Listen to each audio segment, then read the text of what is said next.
Hi guys, welcome to Careers Uncorked. I'm your co-host Sid. And this is Sharfuz.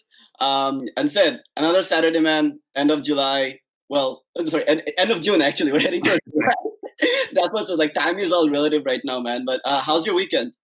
Weekend's going great so far. I'm really excited. Next weekend's 4th of July. It's going to be like that Yeah. nice weekend. Yeah, man, that's awesome. Yeah. Dude, funny thing, like this past week, right? I had to explain what is Careers Uncorked to my 12-year-old niece back in Bangladesh. I don't think I did it right, dude. Like, how would I describe it? Dude, that's a tough question. I mean, with your niece just watching the show, I think the best way to like describe it would be like, come watch your foos embarrass himself on live stream. Yeah, that's the thing. She could like, she could watch me embarrass myself twice a week. Sehrish, if you're watching this, that's my niece. It's a place where you can see me embarrass myself twice a week. Also, stop using my Netflix. I think I should get it out there.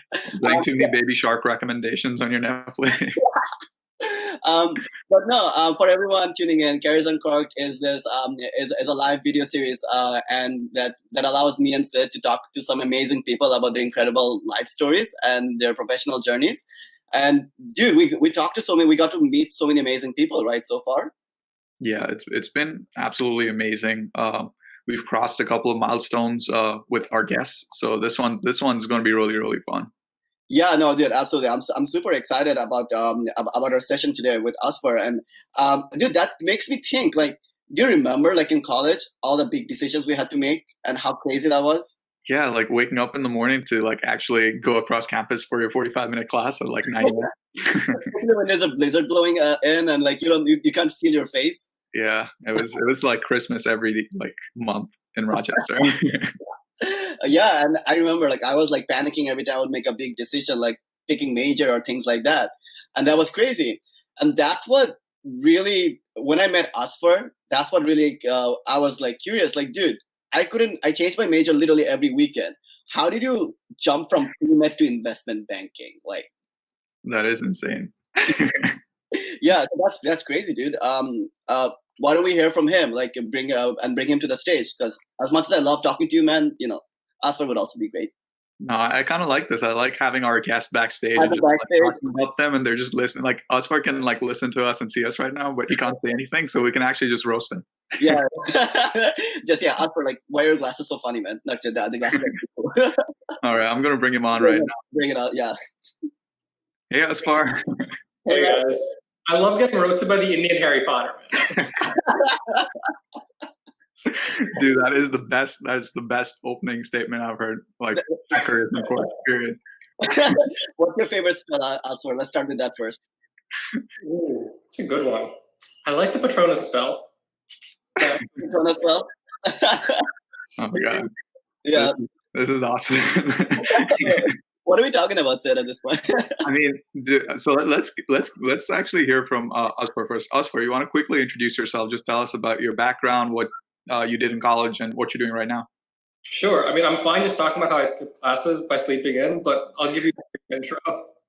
So me, I was born in Pakistan, and I moved to the U.S. when I was 4, so around 2000, 2001. Kind of all over the place, L.A., Atlanta, New York, and then lived in Pittsburgh for a while. Finally came to Rochester for undergrad. And when I was kind of choosing colleges for myself, I was very much on the pre-med track, a lot of hospital work, medical research, etc. I was like, okay, I'm gonna be a doctor. At least that was the plan. Clearly didn't work out that way. So I was picking up a bunch of places, and I came to Rochester because I was part of their undergrad to medical school program. So right after I graduated, I was going to go to med school at Rochester. So I picked that. Spent a few years there. Clearly didn't enjoy science as much as I thought I was going to. Kind of screwed around a little bit. Went to some classes, not all of them. Did some undergrad activities with the Finance and Economics Council. Worked with the Student Investment Fund. Nice. Internships in finance and consulting, and then realized I wanted to do more of a business-focused career. So I went into consulting. Realized there that I wanted to do more finance-focused. Investment banking. So right now I'm a banking analyst at Fairmount Partners, which is a mergers and acquisitions bank in Florida. Wow, that is absolutely incredible. I mean, I'm in Florida because I'm playing a vacation there. I'm in Philadelphia. Oh, you? Okay, I was like, are you in Florida right now? Why would you be wearing a suit in Florida is my question. I would not be wearing clothes if I was in Florida, man. I'd just be walking around today. I did investment banking, and you're always at ready for work. Go to a client meeting, always suit it up. I do keep a suit at my desk, but in reality, I've never used it. Dude, that's awesome, man. No, Azfar, love it. And I think that's a good segue to one thing that I'm really curious about, to hearing from people, especially who graduated, is that now that you look back at your 4 years of college, what are the 2 or 3 significant things that stands out to you, significant parts of college that you think made you who you are today? That's a good question. 2 or 3 most significant. I'd probably say my freshman and sophomore years kind of set up the rest of college for me. Mm-hmm. Because coming in freshman year, did all the pre-med courses, finished organic chemistry, all of that, everything my freshman year. So I had some time to explore a little bit.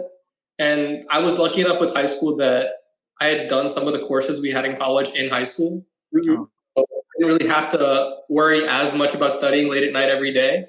So I had to join the mock trial, join the student investment fund, which they called Meliora Capital at the time. I think it's now Finance and Investment Group. They changed it the year after I graduated, or the year I was graduating. Oh. So I did that. And then kind of being introduced to that fund and meeting people there. And one of them actually ended up getting me my first internship at a hedge fund in New York. And that was the turning point for me, where I was like, okay, I was considering doing a minor in business or kind of getting some experience there. Yeah. And working at that hedge fund, kind of being thrown into the middle of everything, learning how everything fits together, how finance really works, as opposed to just watching CNBC in the mornings or knowing something about the market going up or down. Yeah. Actually learning that, seeing how the analysis works, kind of made me realize maybe I could do something with this, or maybe I really wanted to explore this as a career path. Mm-hmm. So working with the fund, working with the student investment group, and then mock trial as well, honestly, which is weird because it doesn't relate to my career at all. Yeah. But with that team kind of helped me get exposed to areas and people that I wouldn't normally hang out with, because my friends are pretty much pre-med kids and maybe a little bit of the business kids, but not in reality. There's all this guys. So meeting people in the humanities, kind of focusing on something that wasn't medicine, made me realize that maybe medicine wasn't the fit for me.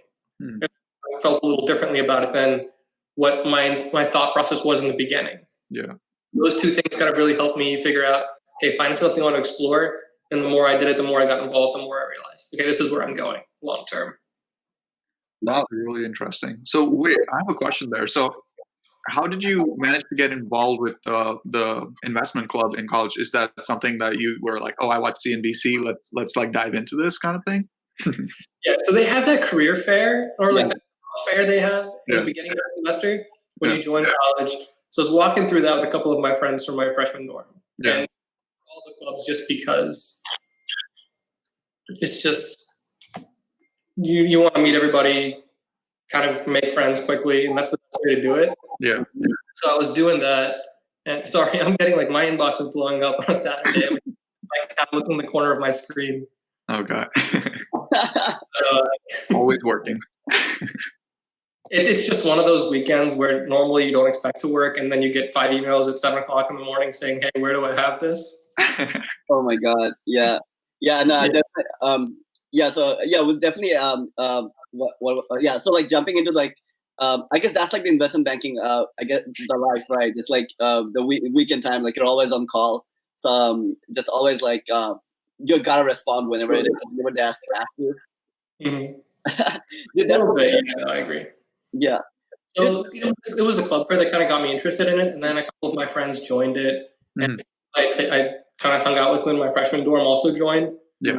I'll join, actually stick around, and I liked it enough to kind of hang out for a little while with them. Mm-hmm. The more I learned, the more I hung out with people that were involved, the more I thought maybe I'll spend some more time here. But I think honestly, a lot of college is shaped by who your friends are and what they do, because that'll get you involved in the other activities. Right. Absolutely. No, for sure, dude. I was curious. So, the internship that you got, the first summer, that which I think threw you into the hedge fund life and the finance world. How did you go across getting that? Was that your freshman summer or sophomore year summer? It was summer after my sophomore year is when I got it. freshman year, I was still a pre-med guy. I was still doing medical research in the summer on the NFL concussion project, like very hardcore Yeah. But second semester freshman year was when I really got more involved in the investment club. Mhm. My sophomore year, even more so. Yeah. Then a friend of mine who's in the investment club, he was recruiting for banking at the time, and I was like, I want to kind of be more involved in finance, maybe get some experience in it. And he's like, yeah, I interned at a fund that a Rochester alum runs, and usually a sophomore year kid every summer just to get them experience and also kind of use them for research and basic grunt work that unpaid interns are good for, or like interns are good for. Yeah. He made a call, and then I met the guy, interviewed with him, and it worked out well. So, I mean, if you're coming from Rochester, everything you do is networking based. If you're going to finance, we're really not known for that. We're more an engineering, science school. Like, I came in as a biomedical engineering degree candidate. So, different. Wow. Yeah, that's amazing. I think so. It's crazy, like how you just like made those transitions, and you also like did the networking part to land yourself that first experience that sort of opened the world for you. I'm curious to hear, Azfar, like, which point did you realize that this is not my thing anymore? Like, how did you? Was it a set of experience? Like, I know you mentioned like the investment stuff, like being involved, but how was it like exactly making that change during that time? So I think internally, I knew that summer after working at the hedge fund that I wanted to go into finance as a career. Yeah. Picking up a guaranteed ride to med school probably wasn't, like, I hadn't given up on it yet. So making that decision and like making that hard split, probably I didn't make it until my junior year. Yeah. Recruiting, see, like if I get an internship in banking, maybe then I'll be like, okay, I'm gonna leave, because then I'll get an offer out of it. I just want to give it up. But in my heart, like, it sounds like a little fluffy, but I think I wanted to do finance after that. Like, getting involved in investing, seeing the money that the fund made, using those research and pattern recognition skills, kind of like having skin in the game. It made it more real as opposed to just reading about it in class. And I had a lot of fun doing that. And it's weird because reading hundreds of pages of financial information, like building models, it doesn't have the traditional sense of fun or enjoyable, but just seeing how everything comes together and like kind of proving yourself right, and also money at the same time. That's where like the fun kind of came in for me. You come in with an idea, you see if you can actually make something out of it. Right. That really got me into it. But breaking that to my parents, not as easy. When you're from Southeast Asia, especially Pakistan, you have like 3 career paths: engineer, computer science, and sometimes lawyer too. It's interchangeable, maybe 4. Hey, I just want to go into like numbers and finance. Over there, it's not as well respected. So getting them okay with the fact that I've known for 4 years that my kid's going to be a doctor, and now he's switching all of a sudden, and I have no idea where this came from. Yeah. Easiest conversation. I still get calls from my parents on the weekend saying, you can always go back to med school, it's fine. Yeah, dude, that's crazy, because I'm coming from South Asia myself. I could totally see that, because parents are like, oh, my kid's going to be a doctor, or like my kid's going to be an engineer. You don't say, oh, my kid's going to be an investment banker when he grows up. Yeah, exactly. Like, you could be a billionaire and your parents would still be like, yeah, like my friend's kid is a doctor. Why aren't you a doctor, right? Exactly. Very true, very true. And like, that's so funny because 2 of us, Shafuz and I, both are computer science majors. So we did follow that path, you know? Yeah, we did. Yeah, no, that's amazing. And I think, I guess it's kind of interesting because you had a sure path to med school, right? Did they like pay for your scholarship? Like, did they also like guarantee like a scholarship as well? Or was it like? No, it was just they accepted me into med school as long as I kept up with the requirements of the program. Okay. The MCAT, which made it a little bit easier. Yeah. Oh, wow. So giving that up was not the easiest decision. Dude, that's crazy, man. That's amazing. Yeah, like, I think so. I guess one thing I'm like overall I'm curious to hear from you, Azfar, is that students right now who are thinking about making a switch, like either let's consider like students who are like freshmen, sophomore, juniors, who are trying to still decide on their major or academic program. what would you tell them to consider as they're trying to make this decision? Good question. I've always been a big fan of don't make a switch until you're kind of ready and you have something lined up, because everyone comes into college saying, oh, I'm going to explore and figure out my career. And for some people that works, but a lot of people, it leaves them kind of in limbo until junior, senior year, then they have to do a Take 5 and they struggle to figure out a job situation. It's kind of crazy. For me, it's always been like, okay, I pick medicine, I'm going to work towards it now. So I'm going to gather job experience, going to network with people, get shadow, whatever I can do to get that experience. And if I want to change my mind, if I'm not enjoying it, feel free to do that. It's about kind of preparing yourself, even if you aren't sure what you want to do. So it's about networking, meeting everybody, getting a real understanding of a career path. Even if it's not just one, do it for 2 or 3 if you're not sure. But it's fully preparing. It's not just kind of doing one thing halfway and, oh, it'll work itself out. You have to plan, even if you're not sure about what you're going to do. So if you don't approach it that way, then you've spent, Rochester's tuition is what, $60,000 a year. You spent $240,000 over 4 years, and out of it, you kind of come out with a career you don't necessarily know you want. There's nothing wrong with that. It's just, it's a big risk to take, and it's a tough decision, and it can lock you in for a long time. So if you're going to make that, or at least you're going to be willing to explore early, explore quickly, and make sure you meet people, get that experience early on, and prepare yourself. Yeah, for sure. I definitely appreciate it. I think like the networking and the preparing yourself, this is like some of the theme that we've been hearing recently from some of our other guests as well. Like talk to people and just understand what their careers are like. It was good to see like you were also like emphasizing on the same thing as well. And I guess, yeah, it's like you're spending $240K in college for 4 years and you come up with few classes that you may have liked and not knowing what you really want to do. Definitely, that's not the ideal situation, but it does happen. Yeah. Yep, that is crazy. My dad always used to tell me that you're going to college, I could have bought a Ferrari instead. Yeah, that's a good transition into like, what was your life like after graduation? Because I know that's one of the biggest steps for a lot of people, is that first job right after college. And you ended up working at Ernst & Young. And you were as a strategy consultant. So how exactly did you go through that recruitment process to get into consulting? Honestly, I didn't pick consulting as a career at all. It didn't even register for me. When I was looking at finance, it was a thought process. I'm going to go into banking, and then I'll figure it out from there. People go to hedge funds, private equity, whatever it is. It's going to be banking, and then we'll take that step. And I went through banking recruiting my junior year, hoping by the summer I'll have something.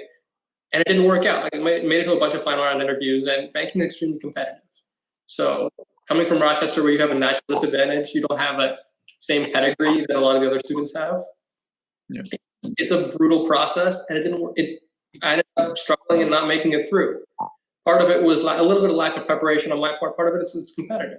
So I thought, okay, now I do want to do a career in finance or business, or maybe recruit full time in banking my senior year. So what do I do to prepare myself for that? So I looked at consulting and other finance-focused internships. So didn't end up working out with EY. So I was like, okay, I'll get an internship at AIG. I ended up their internal consulting team. And that's where I kind of figured out what consulting was as a career. Because I met a few people from outside consultants, KPMG, et cetera, work with them, and like the business strategy side of things. So my senior year, I was like, you know what? I like strategy more than I think I do finance. So I was consulting more than instead of banking my senior year. And I was like, I want a financial spin. So I called basically all the alumni I could find at EY and other consulting firms. Yeah. I came from Rochester. By the time recruiting actually rolled around and interviews opened up, I think I talked to at least a third or a half of the Rochester people we had at the New York office at EY. So by the point, like the recruiter came in, she's like, "Oh, you're the resume I've been getting from everybody." So that's what I'm talking about when you're preparing for recruiting, or when you're kind of figuring out what you want to do. If you have those connections, if you've had those conversations, then they'll push you along. Coming from Rochester, it's a pretty tight-knit network. Yeah. We know when we graduate from school how hard it is to get a job, especially in areas that we're not well versed in as a school. So everyone can talk to you to help you out to give advice. So laying that groundwork helped me get my job at EY, because then you have more senior people pulling for you. It puts you on a level playing field with other people coming from Harvard and the other Ivies. Those people, places we can compete with and usually don't end up winning. Yeah, it's very, very true. I really like that insight that you just shared about how so many people, just reaching out to so many people, ended up in sort of the recruiter's table with your resume like 4 times. So that's absolutely amazing, and that's definitely something strongly recommended to students right now pursuing either a summer internship or even a job, is just go out there and network, make sure people know about you. Yeah. It's a harsh reality people aren't really taught at Rochester, unfortunately, or at least I wasn't when I started. So my freshman and sophomore year, I went to the Career Center and they were like, yeah, just apply online and you'll be fine. They've revamped the Career Center since then. I think they've put more of an emphasis on how to approach the job recruitment process. Yeah. But when I was talking to people in the industry, and I was talking to recruiters too, they were saying, if I have to choose between a kid with the same GPA, same experience, and one says Harvard on the resume, the other says Rochester, never wins, ever. It's not going to happen. So it's a harsh reality, and Rochester's great for some things. I mean, our optics department's amazing. Our engineering department is pretty great. Economics is not well, but in business and finance, we're not there yet. We're making strides, but kids have to know if you're going to make that choice, what your school's good at. And if it's not, how do you prepare yourself? And you kind of like set the groundwork for yourself. Very true. Very true. That's very well said. So I think something that people are going to be really curious about is, since you've sort of had jobs in so many different industries, what was it like to be a strategy consultant at EY? It was interesting because I joined as part of their general consulting program. So you kind of don't specialize in an area or a practice. Yeah. It's more, you've joined EY, now you've got to find yourself another job within the firm. Yeah. All project based. So getting staffed on something, I mean, EY can find work for you, but if you're not the one pushing yourself towards it, you'll get the worst projects or the ones people don't want to be on. Yeah. So there are always horror stories about people doing anti-money laundering work, which is just like logging customer names and phone numbers for months at a time, and people leave after that. It makes the firm a lot of money, but for your own career, it kind of kills you on the inside. True. People have put on some weight. Just sitting by the computer all day doing that, it just saps you of all your energy. No. So it was a really cool process for me because I joined their derivatives team. So it was working with a lot of companies that sent their trade portfolios in, and I'd value the derivatives and kind of put together models and memos. Not that fun sounding, but it was kind of the flavor of finance I wanted to kind of prepare myself, build those tools. And then at the same time, I'm doing internal firm projects with the strategy team. Kind of, because they don't just take you immediately. You have to prove yourself. Strategy is a more specialized aspect of consulting. Yeah. So I was working with them, preparing internal presentations, and working on business development projects. And then I moved over to the strategy team, and it was more helping clients plan products. It was kind of building presentations to understand the retail banking market, what customers are looking for, customer profile building, company transformation, that kind of stuff. So strategy consulting can be a lot of things, but at its core, it's just a business has a problem, deal with it. And strategy guys deal with more the C-suite, CEOs, CFOs, chief operating officer, those kind of levels, where Big Four consulting is more function-based, technology function, HR function, or like loan processing function. It's at lower levels. Yeah. So consulting is true management consulting. Yeah. Wow, I can't agree more, because I've been in consulting and I understand the struggle of getting on a project and getting on the right project. So that's something that's also like one of those things that people from outside the industry don't really realize. It's sort of like, oh, I'm working in consulting, like I'll be doing all the fun stuff, traveling and all that. It's not always like on the inside. You actually have to like work to get on a project that is good. And it's a lot of internal networking. Like, the networking never stops, even once you have a job. Either do your job, prepare you for another one, or just make sure you get onto a project you don't hate. I mean, before I figured it out, I was staffed onto a project where I was just looking at flood zones for loans, like just matching document to another and making sure that they had insurance coverage. Yeah. Wow. It's just awful. I was ready to quit right after that, and frankly, I did. But it's all about what you make of your career. So very true. Especially, it's all about what you want to find, who you talk to, how much you learn on your own. Mm-hmm. In reality, your job is your day-to-day 9-to-5 work. Everything else on top of that is your career. Very true. That's such a good. That was really insightful. Azfar, I appreciate that. Like the 9-to-5 and everything else being a career, I think that's definitely something everyone should hear. I also really like just your like how you described it, like being at EY, because EY is sort of big with Rochester. EY is like one of the big consultancies that comes to you for every semester. One and only. Huh? One and only. One and only. I think even myself, I attempted to break into EY. I mean, like not physically, but like I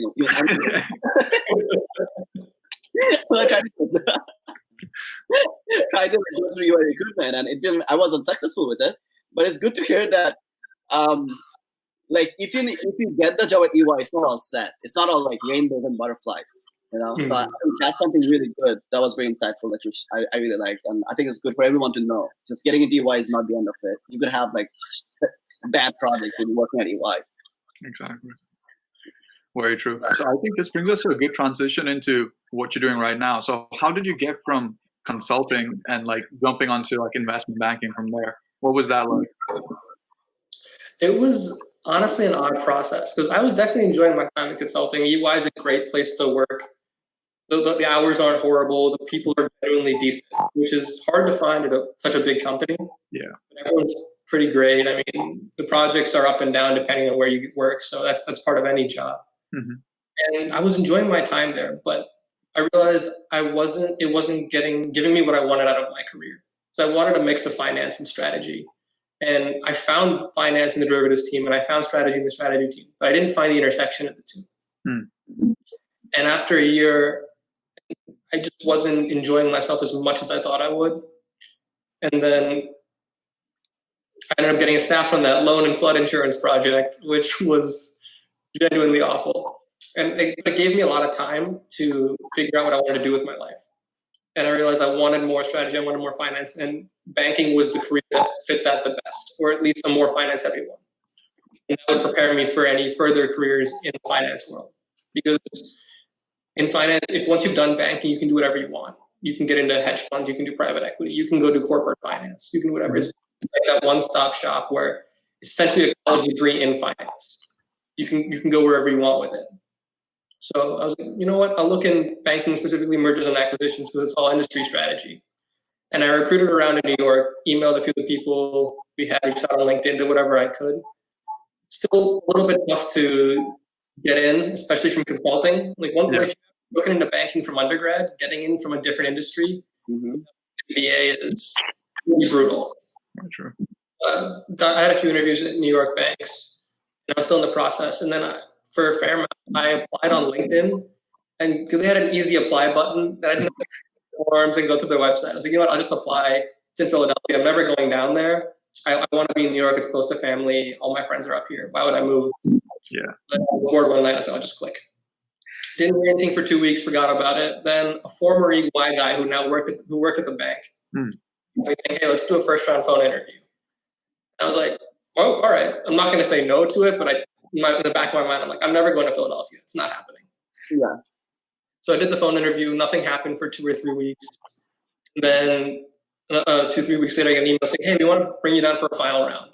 And I was still traveling at the time, and the company was arranging my travel for me. So I was like, I'll just do a quick stopover in Philadelphia.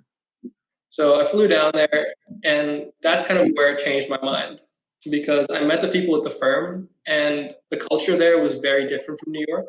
I mean, banks 9 a.m. to 2 a.m., you're working every day. It's a lot of grunt work. It's a lot of just crushing you. It's amazing for your career, but it's a little brutal. And the culture isn't for everybody. Let's put it that way. I mean, there are stereotypes about banking for a reason. I mean, not everybody's like that, but a lot of the firms have groups that are somewhat that way. And you can find your own, but it's a turnoff for a lot of people. And I was going more for my career more than I was the people or the type of firm it was. At Fairmount, it was a much smaller firm, 20 to 25 bankers, which is almost essentially a small business. But everyone there was basically family to them. Mm-hmm. The directors had all been there for 15 years. The analysts spend 2 to 3 years there minimum, if not more. The associates, the average person spends 3 to 5 years at Fairmount before leaving, if they ever leave. A lot of people have been 10 plus years.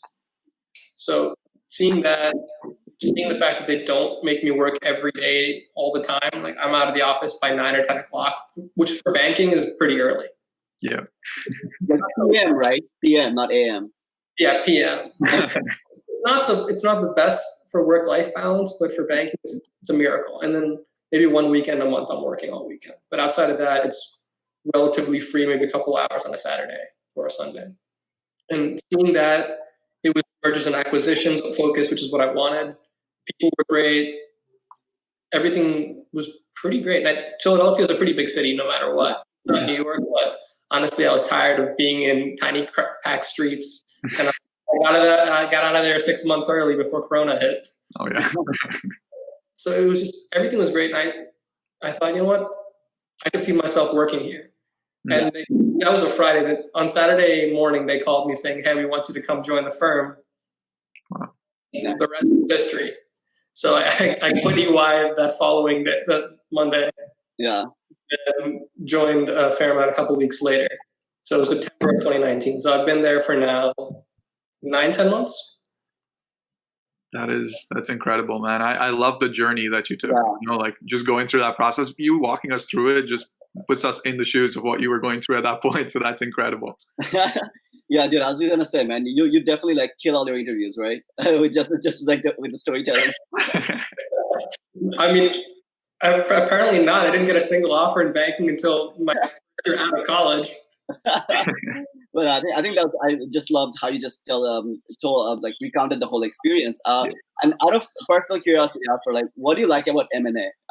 Has that been you made such a big switch, like for mergers and acquisition? Like, what do you love most about it, and why would you tell people to focus to consider it as a career, perhaps?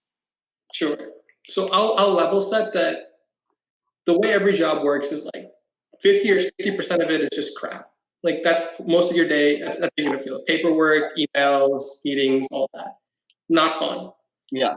20 to 30% is okay, where you're just getting through the day, basic things that don't annoy you too much. Mm-hmm. Yeah. And that last 10, 20% is where you kind of tells you if you're interested or not, if you're really enjoying yourself, if it's intellectually stimulating. That drives.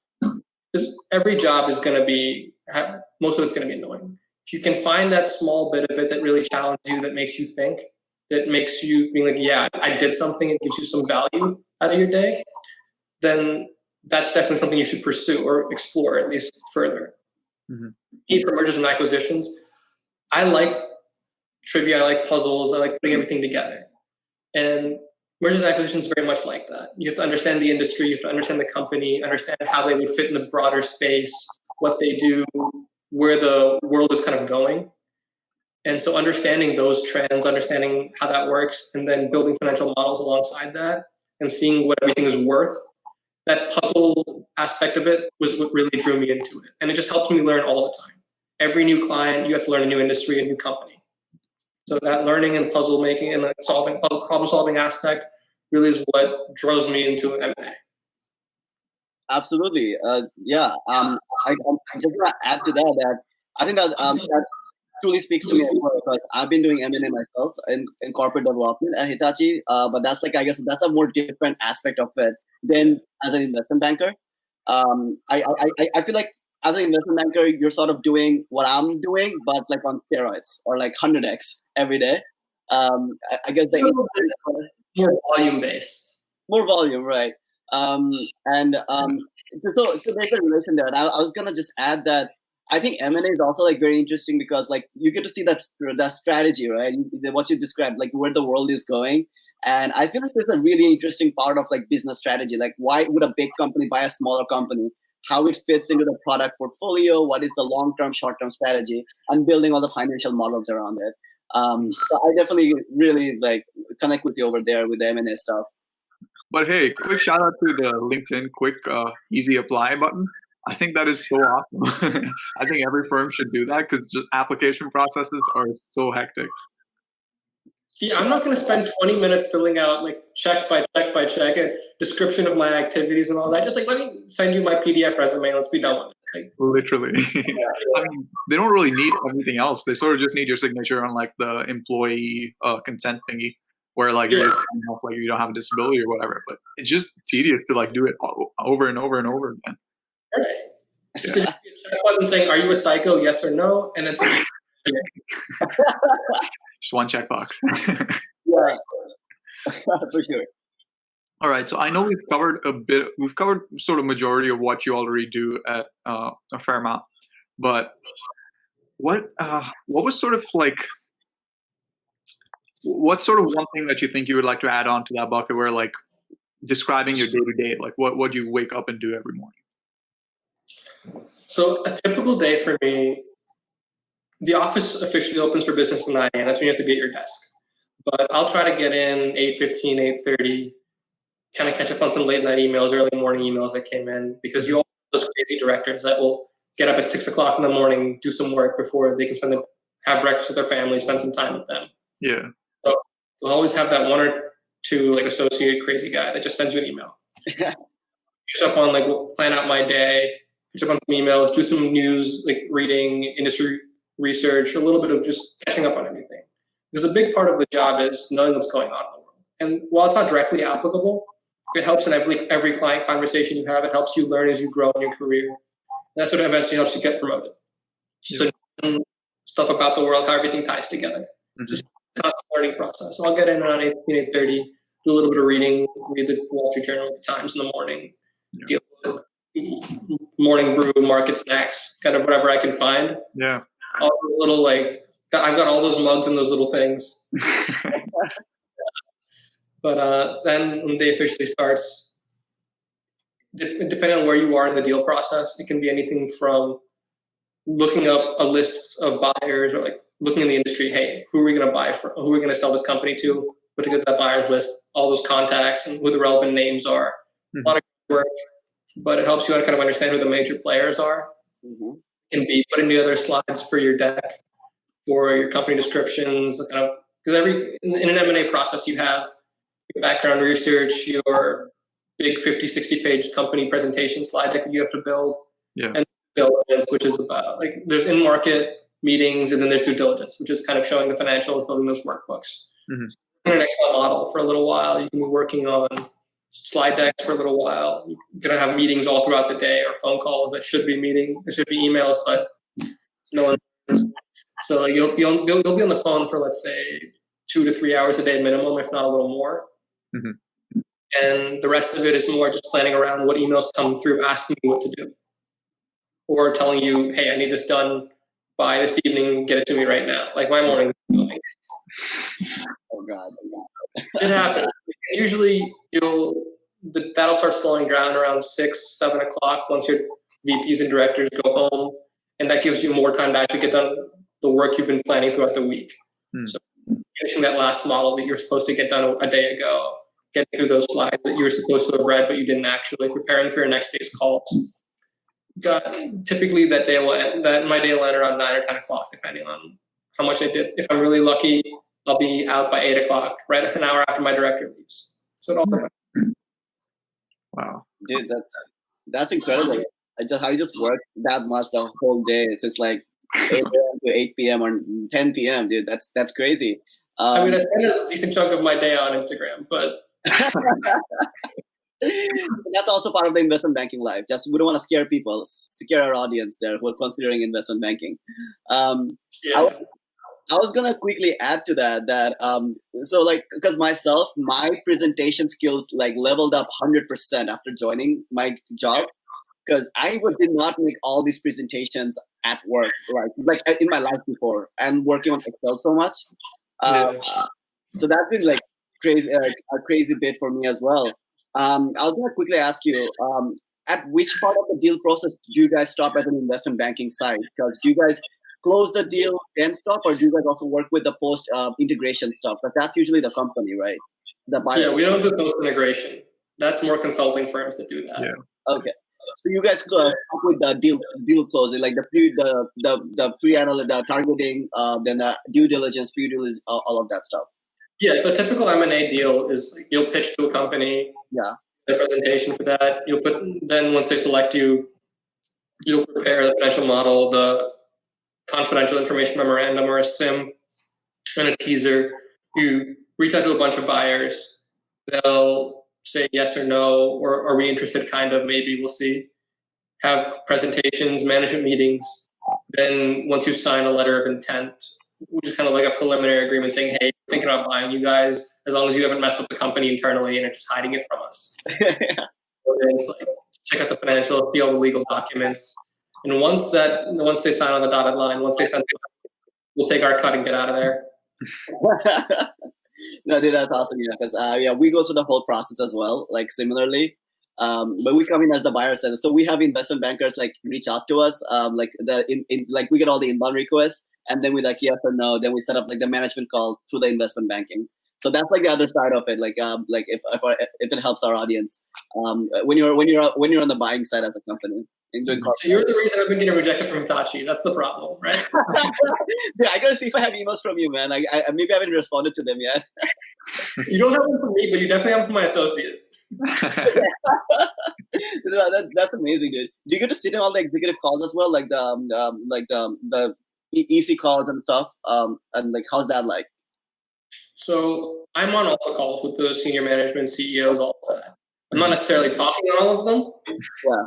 When you're a grunt, you take notes. Yeah. A decent amount of time, you'll actually be working with the executive team on due diligence. You'll be sometimes leading the calls. Last week I was leading a call with the CFO. Mm-hmm. Right. So once you get some experience, once they trust you not to say the wrong thing in the meeting, they'll let you kind of run with it and take on more responsibility. But with that comes more work. Mm-hmm. Yeah, absolutely. In general, it accelerates your career at least 2 to 4 years, if not more. Like if you just join, let's say, what's a big finance company? Or just a company, let's say you join WeWork when it was still functioning well. Yeah. You're working in kind of business development. You're like an entry-level guy, maybe you're in the corporate finance function. Mm-hmm. 4 years, 5 years, slowly moving up the ladder, eventually get to kind of a manager position. In banking, you can spend a year or two at most. If you leave, you're in the manager position or senior manager position. Years into it. So they have to, it's kind of, that's why you work so many long hours and you work so hard. Is because you're expected to take on leadership roles. So you have to be ready for it. No, for sure. I think that definitely is like helpful to know.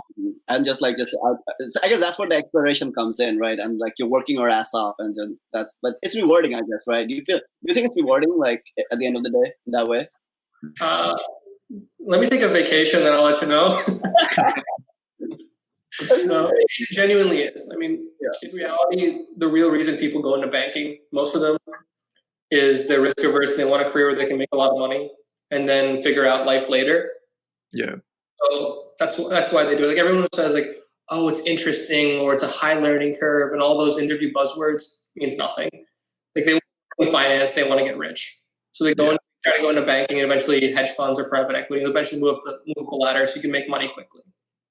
Those people, if you're motivated by that and you go into finance, you'll burn out very quickly and you won't succeed. The people who understand what the expectations are, okay, I'm going to make money. There are a lot of ways. You can go to be a software engineer at Facebook and make somewhat relatively comparable money in the beginning of your career. Mm-hmm. It's about, okay, yeah, you're going to get paid. Do you like what you're going to do? Can you handle long hours work? Can you be organized? Can you figure things out quickly and deal with people? Mm-hmm. And that's kind of why people who succeed in banking do, are those soft skills and just kind of the ability to find that drive and that concentration and focus to be okay working 12, 15, 16-hour days. Yeah. That's awesome. I mean, especially for the viewers, like, I think understanding what it actually takes to be in investment banking from someone who's actually in investment banking is a very different perspective than what it sounds like on paper. Yeah. So, it's rewarding in its own sense. I mean, is it going to be what you like? Because if you're looking just for financial compensation, a lot of to do it, and at the end of the day, you'll hate your career, you'll hate the direction your life is taking, and you'll end up trying to do a reset, go to get your MBA and find something you actually like. Yeah. Everything is rewarding. I mean, I could be doing yard work, and I found that rewarding because I haven't actually done much outside of my house or my apartment in such a long time. Mm-hmm. So I'm doing it to a certain extent. It's all about understanding who you are as a person and what will complete you. And it's a weird kind of fuzzy phrase you'll hear from a lot of people in it's like self-help books. Find what kind of makes you happy with how the day went. And if you're at the end of the week, you're like, okay, this went well. I think I enjoyed what happened. Or at the end of the month, you're like, okay, I added value. I think I had some fun with this, or I learned a lot here. Mm-hmm. If it suits you, if you found a career that can engage you both intellectually and sometimes emotionally, that's good. And then you're successful regardless of what you make. Very true. That's very true. So here's the thing. We usually promise our guests that we'll let them off in 45 minutes, but we're just about getting started with you, Azfar. So this is just a quick reminder that it's going to be another 45 minutes. You may want to sign off from all your work emails and let some deals pass by. You know? Maybe grab a sandwich. One of the people watching these panels instead of actually being the interviewee. All right. But to pick up the energy, this is going to be our most fun segment. It's called the rapid fire. I'm terrified. I've seen some of these on the previous panels. Genuinely a little nervous. We'll start off easy. The first question is, what's your dream travel destination?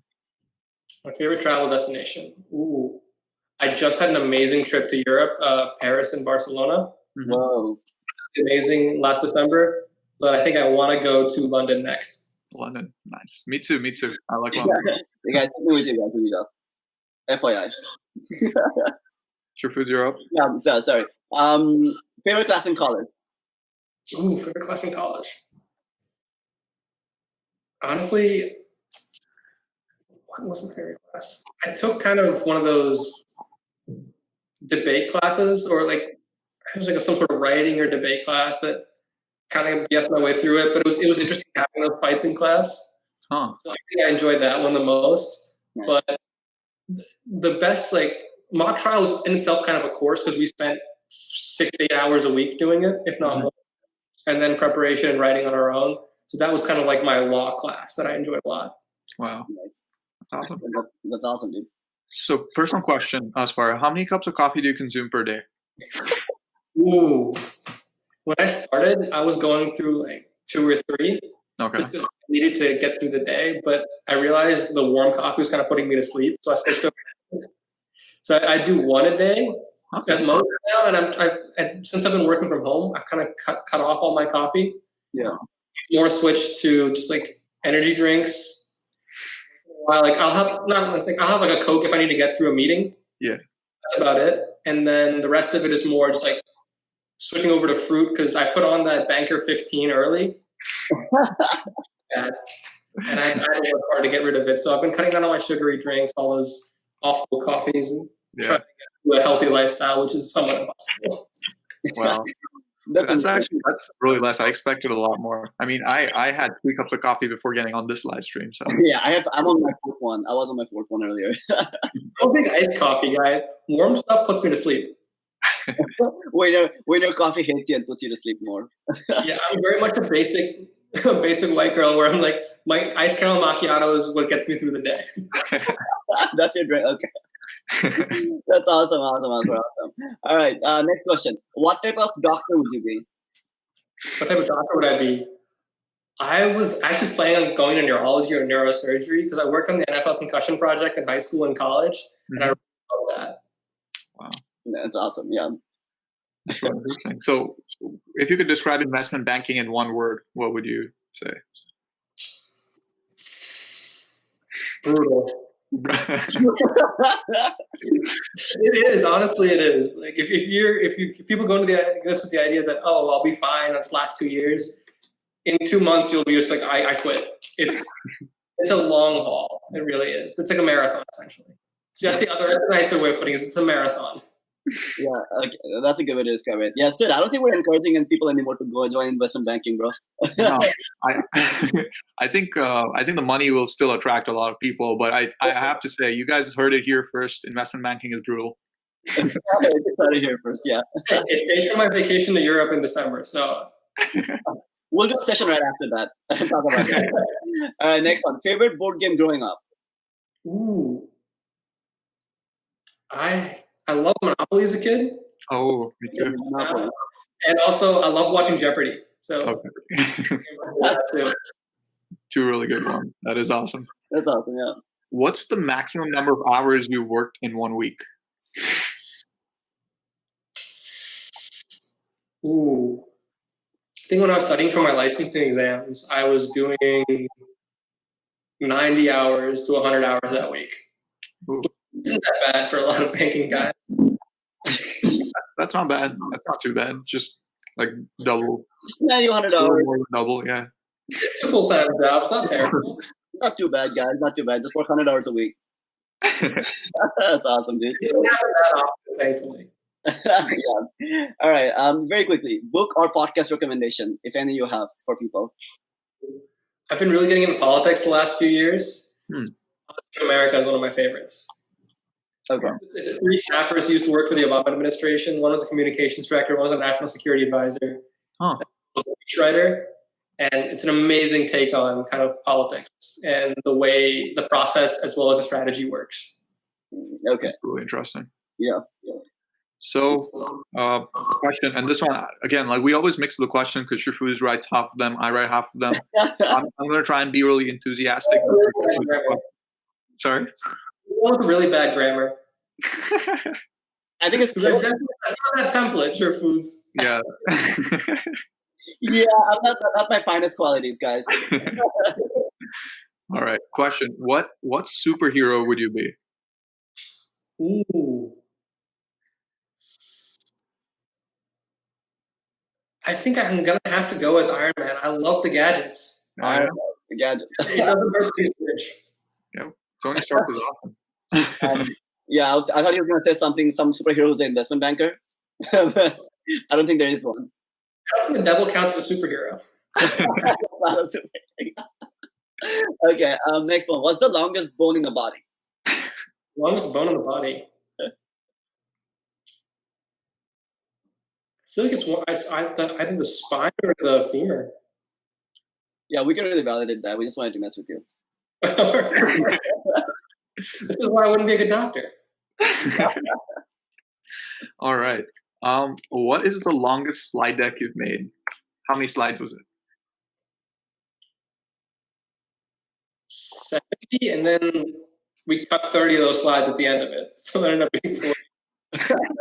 Most of my work was the one that was cut. Well, we don't need it. Did they move it to the appendix or did they just like remove it? 100% appendix. I feel it, man. Half my slides never make to the final deck either. But yeah, no, totally.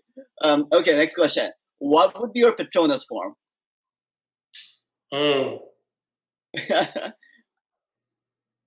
think a bowl of curry. I love food. Dude, that sounds delicious. Actually, I don't know. I'm tempted to like just take a walk and go get a bowl of curry right now. I have When I'm ever scared or anything, I just eat my feelings. So that's That's awesome. That is great. All right. So this is the most intense question, Azfar. Who's your favorite co-host, Sid or Shafuz?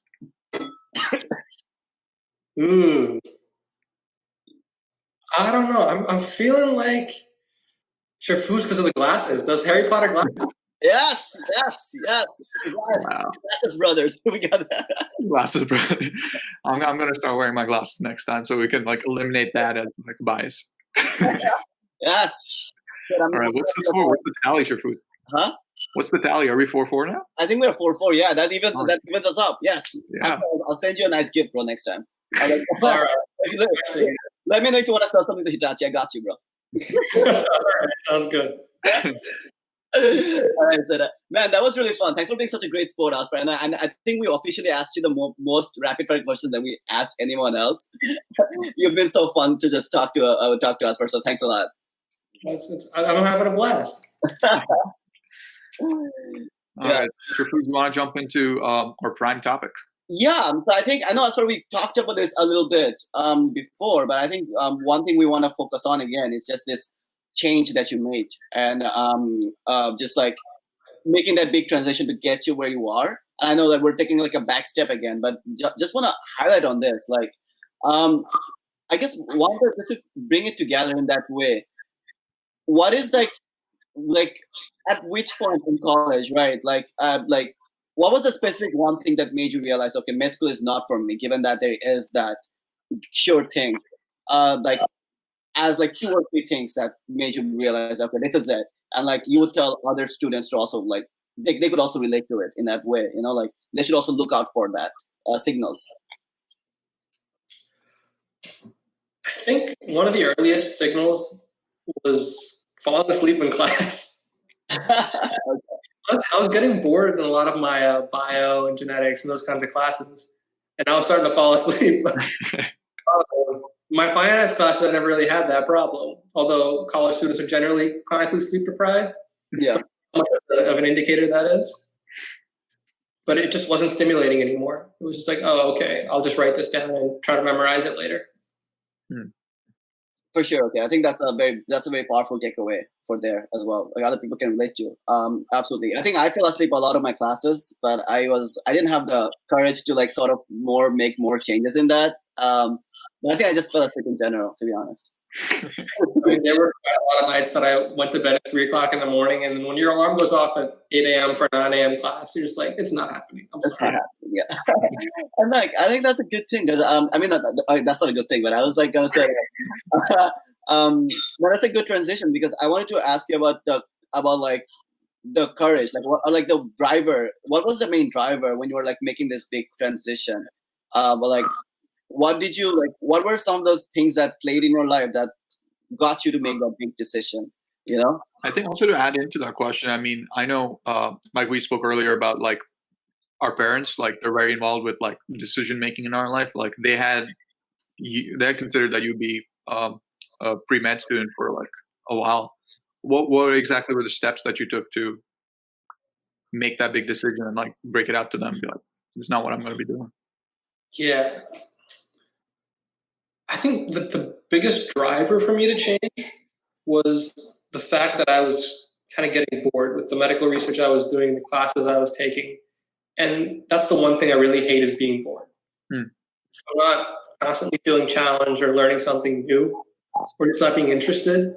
Then I was sitting down and just like, if I feel like this now, go through med school, go through residency, 10 years down the road, I've spent half my life studying it, and I'll still be bored at the end of that. And I just couldn't see myself doing that. So that was like where I was like, okay, you know what, this is something, I need to make a change. I just don't know what it is. And then that hedge fund kind of really helped me realize finance is what makes me not bored. So I'm definitely going there. And breaking that to my family, like usually my parents are heavily involved in my decision, I'm going to go to Rochester. Like you in a culture like ours, where you're coming from Southeast Asia, your parents are heavily involved in your day-to-day life. They help you get out of bed in the morning because if you're sleeping in, your mom's going to yell at you. Yeah. They're involved in what clubs you do. They're involved in a lot of things. And their view is almost helicopter parents, and more because they're invested. They give up a lot to kind of raise their kids. Like we moved from Pakistan to the U.S. when I was in early 2001, which wasn't a great time if you look like me. Okay. Yeah. So like, my dad and my pretty stable life, like, pretty like upper middle class life to come here, and my dad didn't have a job for a long time. He was working as a car for about didn't sell a single car, and he was trained as an engineer. So kind of growing up with that, like that investment they make into you for a better life for their kids, that made me very involved in my life. So making this decision, this was the first one I really made where I was like, I'm not going to necessarily talk to them about it until I'm sure. And I had to break it to them, and they weren't that happy about it in the beginning. Yeah. So long doing it, and now you're giving up. And so like, having to prove to them, hey, this is a viable career. I can be successful both financially and personally in this career path. Like I had to walk them through all those steps, and convincing them helped me convince myself that this is viable for me as well. you make a decision, there are a lot of factors into it, and you maybe haven't necessarily thought everything out step by step. Proving to them, kind of bouncing my ideas off of them, hey, this is what I'm going to do, and eventually having them be okay with it. That was kind of the finalization of my decision to go into finance. Wow, that's really deep, and we really appreciate you sharing that really personal part of your life. Yeah. I think that really would motivate a lot more people to sort of reevaluate where they are right now and whether it is the right decision they're making with sticking with a major, which they might not be that interested in. Yeah, absolutely. And I think it's a big thing to like come across, like to accept that, right? And to acknowledge that, okay, well, this is not something that I'm not, it's just like exploring the other thing, then just like trying to force yourself and fight through it, right? So I think that's pretty big in college, and I think a lot of people do that. So I was gonna quickly ask you, like, at which point is it like, when is it too late to make a big change like that academically? Like, what would you advise? Suppose there's a junior student right now, or a senior who's regretting their whole academics. Like, what would you advise, like, to them? Like, okay, that's a good question. If you're a sophomore or junior looking to make a change, okay, and you decided, okay, I want to explore a different field, or you've decided on a field, or you give up on what you're currently doing in the career you're looking at changing to, call up as many people as you can, alumni, people who talk to the Career Center, talk to everybody you can, so you understand exactly what the job is, from walking in the morning to leaving in the evening, what it's going to look like on day 1 and day 100. You got to know everything in and out before you make a big change. And once you decided on that, you also have to realize, can I do it at this point in life? Because there are some careers you can't do it immediately. Like in banking, if you're looking to break into banking and you haven't gotten a finance internship summer after your sophomore year, you're kind of stuck, and it's a lot harder. And then recruiting for junior internships, which is where they hire their full-time class, at the end of the summer after your sophomore year. It's very early. Like 2 years ahead of time, you're kind of locked into where you're going. True. So you have to figure out, what's the process of getting to where I want to go? Can I do it? If I can, how expensive is it going to be? Because with every decision, there's a cost. Do I have to take 2 years of college? Is it going to cost me money? Am I going to make less? What am I going to have to give up in life to do this change? You see all the benefits. Sometimes we delude ourselves about what the costs of our decision are going to be until it's too late. Absolutely. No, man, for sure. I totally get that. I think that's a really good thing that you said over there. So, like, did you change anything going back to it? I would change a lot, honestly. Yeah. When I was going into finance, like, not in a bad way, but frankly, I wouldn't have come to Rochester. Whoa, shots fired. Learning, the people I met are the reason I got into finance. Yeah.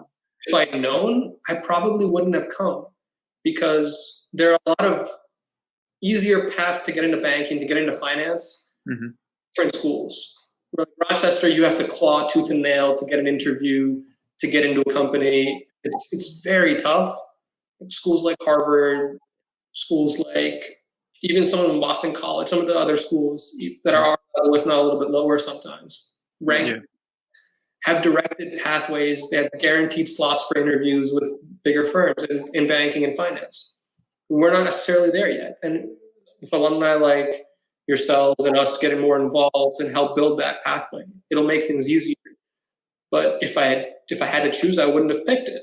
It helped me grow as a person, both academically, emotionally, in a lot of ways.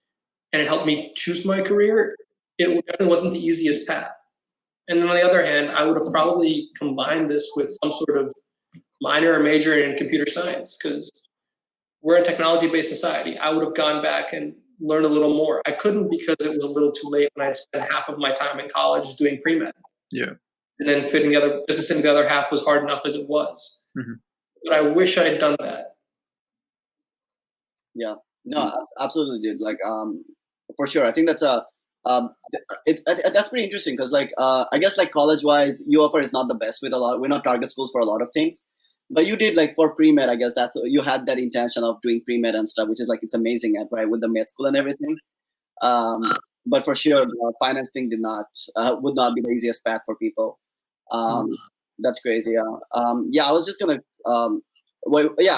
say that because I have a friend who's coming into UFR as a master's student, and he wants to get into investment banking and stuff. And he's investing a lot of money behind it. But I was also telling him that, okay, UFR is not a target school to get into investment banking. You have to really work hard and network. Yeah, I mean, the other biggest thing with bees that I'd go back and do better is networking. Yeah. I would sit down every day and send like 30, 40 emails a week just to meet as many people as possible, as talk to them and keep up with that. Yeah. We network way too late in college. Yeah. You network to get into college, it can help you get internships in college, it can help you get jobs after college. And we don't learn that until junior, senior year of college when we're looking for a job. And it's way too late. It's very, very true. So, Yeah. here's one thing that I'm really interested in hearing from you. Let's say if someone's deciding on a major and they're going a certain route with their college major, how important do you think that major is to the job that they would achieve after graduation? Like, let's say if someone's doing a degree in, let's say, arts, and they want to be a consultant, or they find out that they're interested in the consulting industry, how important is the major that they do in college?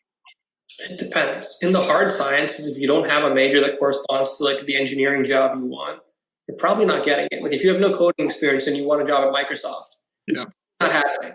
Yeah. But in the social sciences, business world, the job isn't rocket science. For that, you need more soft skills than hard skills. So an arts major or history major, if they can just teach themselves the finance or the basic accounting, they'll be fine. Consulting, it's all about problem solving. If you can display those skills in your interviews, you're fine. Mm-hmm.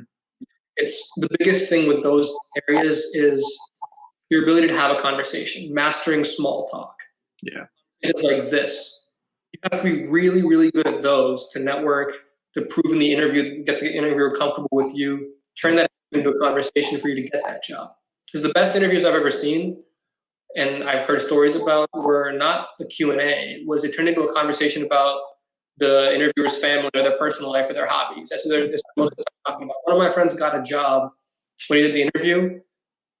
It was a 30-minute interview. 25 minutes of that interview was them talking about cities in Europe. So much.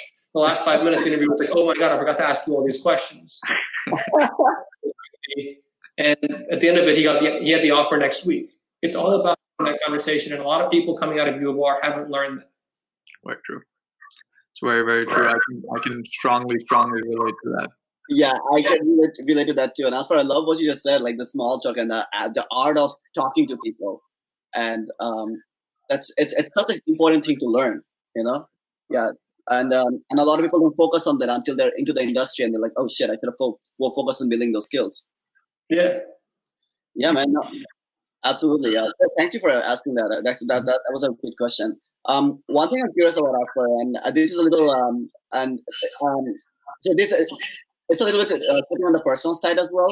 Feel free to share as much as you want, but I like to ask people is that what is one challenge you had to overcome in your life, maybe in college, maybe professionally, maybe personally as a person, that you think helped you level up as a person? Like one significant challenge. I think learning how to talk to people. I was really awkward as a kid. Honestly, I didn't know how to have a conversation with people. Was really socially awkward in high school, middle school, kind of everywhere. I was very much the classic nerd, reading a lot of video games, not very, very social skills. Last couple of years of high school kind of helped me get better at it because I had to do the alumni interviews, but wasn't that good at it. And then college, kind of joining all those clubs, being in a freshman hall, living in a dorm, helped force me to be more social. Mm-hmm. Better and better at that both helped me grow as a person as well as advance my career. Yeah, no, absolutely. And look, and it got you here, man. So it's good. Yeah, an hour and a 10-minute conversation, man. So I think it worked out. Yeah, We've all been really doing an amazing job and like really talking. An hour and 10 minutes is really, it was something unimaginable when we started. We were like, there's no way we can last in a conversation more than 20 minutes. And yeah. see it just break new boundaries. Yeah, I think Sid and I started this because we just want to talk to people and increase our talking skills, our skills. I think you just wanted a job. You want us to get out of college. Yeah, man. And thanks for sharing that. I think a lot of people needed to going through the same challenge as well. And I think just putting yourself out there with experiences like clubs, like student clubs, organizations, that's really helps. And I think a lot of people should do that, to be honest. It really helps in the industry. Yeah. Very, very true. So, Azfar, I'd like to transition into one of our most important segments, and this is the second time I said most important because the first one was the rapid fire. The second most important is actually for the people viewing, people that are impacted by the pandemic in some sort of way, where their internships have been canceled or their full-time job has been canceled, or they've been laid off. What would be your recommendation for those people in that situation right now in terms of progressing in their career? I think it's a tough time. I mean, I haven't figured out how to navigate COVID in the job market, like in my own job, let alone for other people. But I think the best advice I can give is don't give up. And I know it's kind of crappy advice because it's like, oh, that's not really helpful. But it's a mentality issue more than it is just a statement. Because you're going to take knocks in life, whether you're going to have troubles in your relationships or academically, in your personal life, or in your job. It happens. It's about transforming those failures into a success some way, or at least learning from them and moving forward. You got an internship canceled. Fine. Are you going to sit down and do nothing and like just kind of go live at home for a few months and try again later? No. What you would do is you reach out to people on LinkedIn. Yeah. You get a lot of posts like, oh, they post their stories. Maybe somebody will see it and try to help out. Reaching out to all the alumni, saying, hey, I got a job, didn't end up working itself out. Can we just talk so I can get your advice? Or can anybody that might be able to help out? Having those conversations.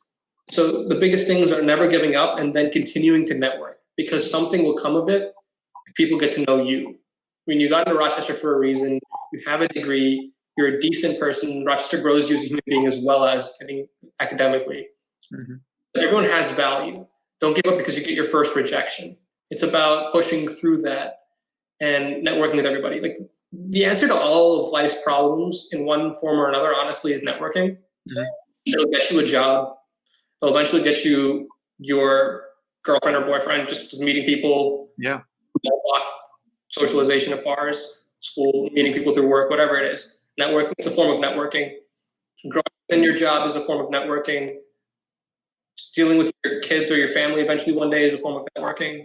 Just get good at that and keep doing it. If you give up early, then, I mean, some people are fine, but you're going to struggle a little more. Very, very true. That's great advice.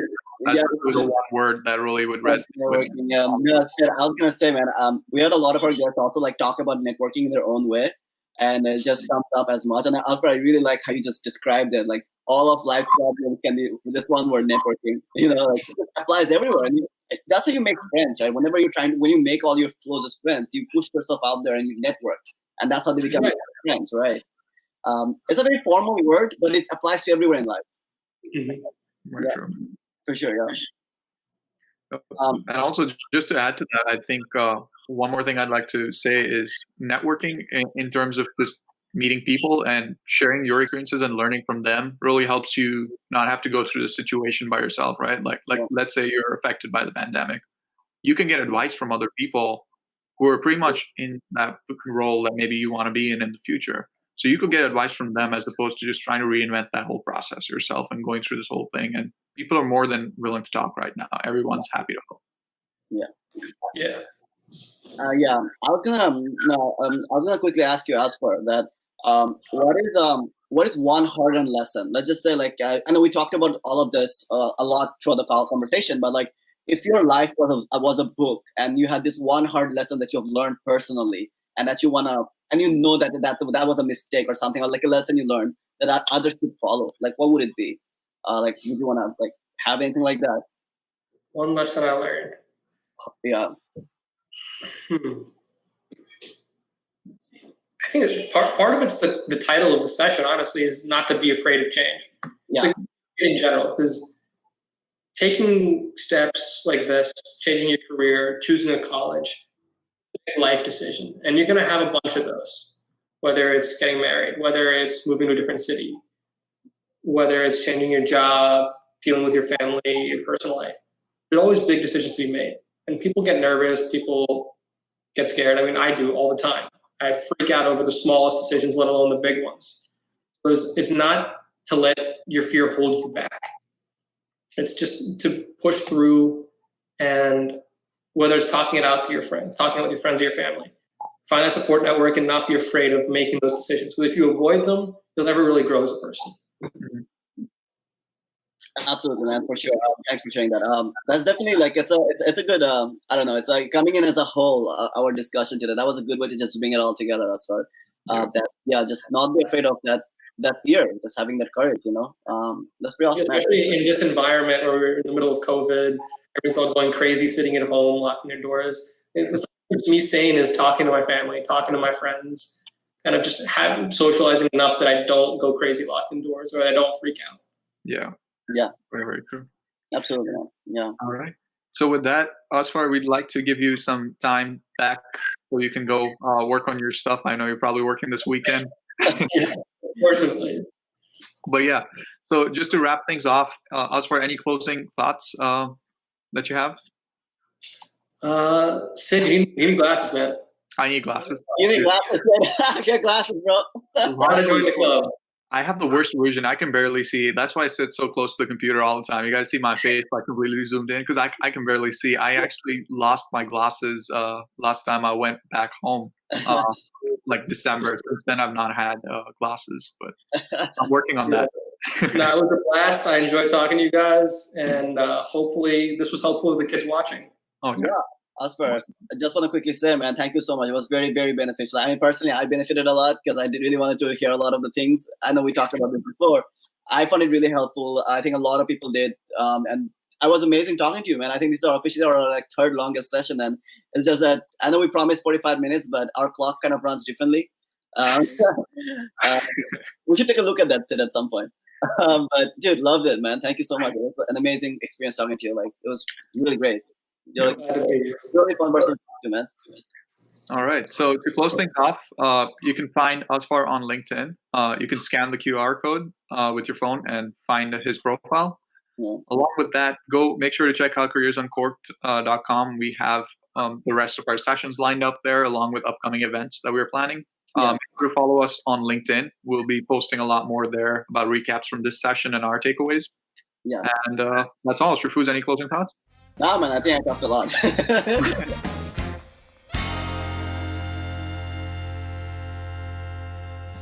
Yeah, thank you, guys. Thank you, everyone. We're shutting down.